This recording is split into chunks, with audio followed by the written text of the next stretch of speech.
Here's something that shocks the kind of people who get disappointed a lot in life, who you feel quite angry and resentful, and you don't have many friends, or if you do, it's a lot for you to open up, and oftentimes there's a lot going on in your head and not much that you say. You get offended quite a bit.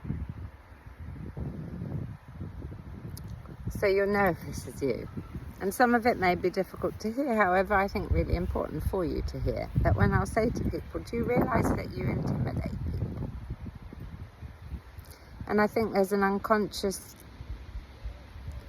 need to do that, is to keep people at arm's length distance. Because a lot of people, where you're disappointed or negative or some kind of way, it's draining to be around you, because you're often in this life isn't as I want it to be, people aren't as I want them to be thing.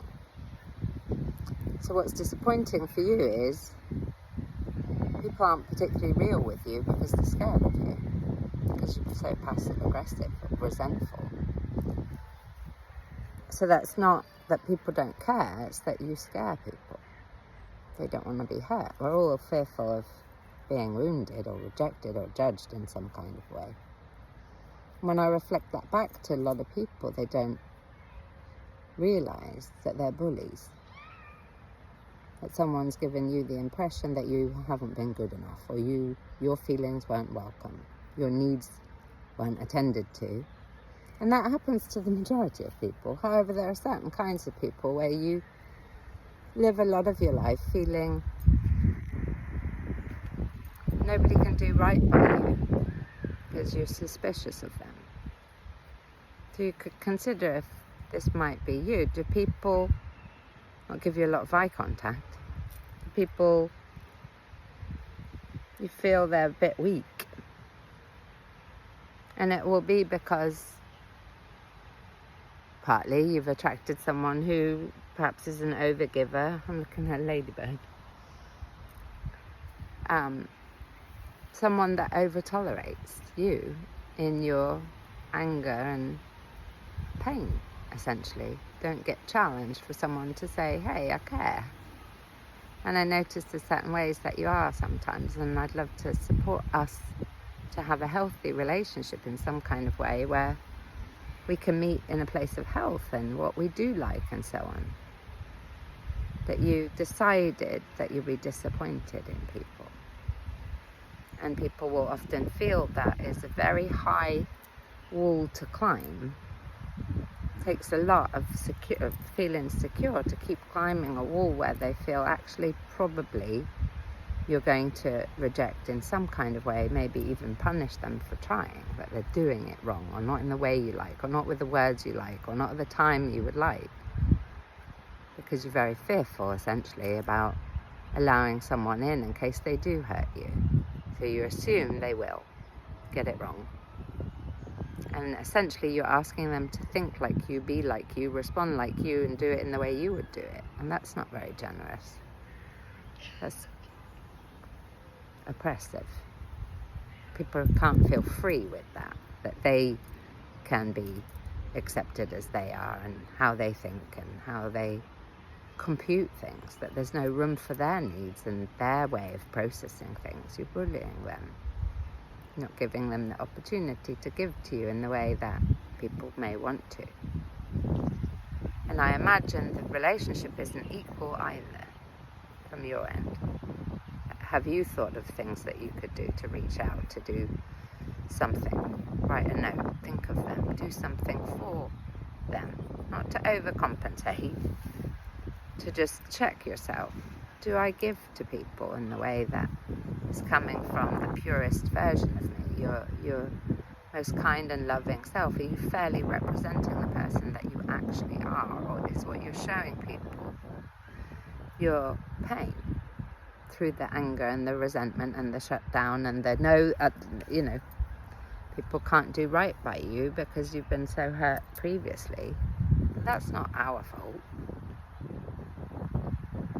So it suggests that actually there's a lot of pain that you could address if you want to. You don't have to feel unhappy and angry and resentful and put out. It's not happening now.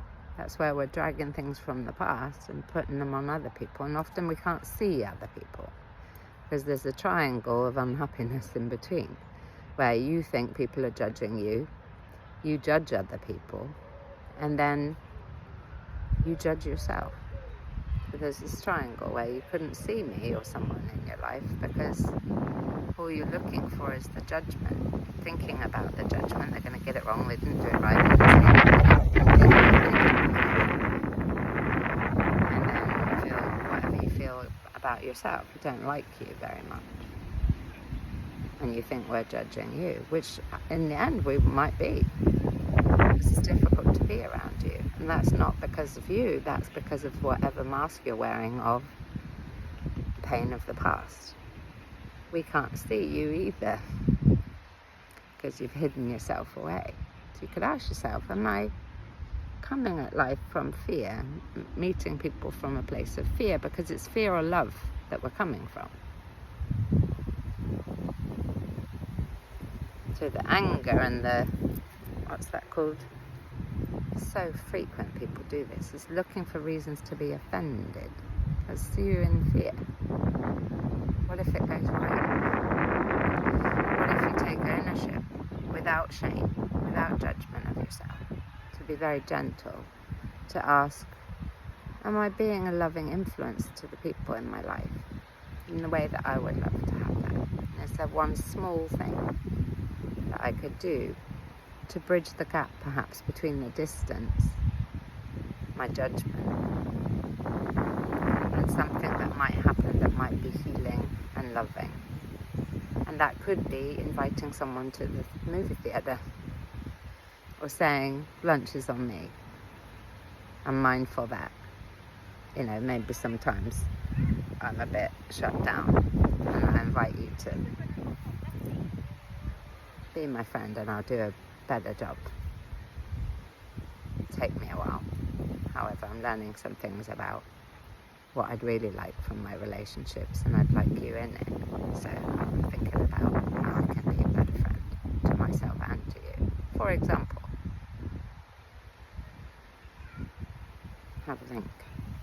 Don't have a think. Feel. Check in with you.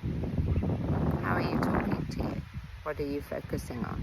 How are you talking to others? What are you expecting? What are you telling yourself? And you might search out Byron Katie's The Work. 4 questions. And take that with you in your toolkit. Sending love.